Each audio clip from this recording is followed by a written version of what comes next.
সেই কালার, সেই মিষ্টি। বাংলাদেশের শেষ সময়ে বাংলাদেশের সবচেয়ে কড়া মিষ্টি আম গৌরমতি।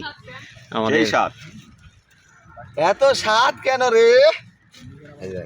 সেই কালার। ব্যাপারটা তো সেরকম হয়ে গেছে, এটা অন্যরকমই ব্যাপার হয়েছে। ভাই ভাই একটু রিভিউ দেন ভাই, এই যে একটা কেমন ভাই? সেই স্বাদ, সেই স্বাদ, সেই স্বাদ, সেই মিষ্টি, আচ্ছা। এত মিষ্টি। তারপর ভাই আপনার কি খবর? সে মজা, সে মজা। রস পড়তেছে, রস রস রস পড়ে না? সেই আচ্ছা, স্বাদ, কালার কমলে কি হবে, সেই মিষ্টি, সে মজা। সেই মজা না? কালার সাদা হলে কি হবে, সেই মিষ্টি। ভাই সেই স্বাদ না? সেই স্বাদ, কালার সাদা হলে কি হবে, সেই মিষ্টি। পানি পড়ে না? পানি পড়ে না? জিভা দিয়ে পানি পড়তেছে না আম দিয়ে পানি পড়তেছে ওটা?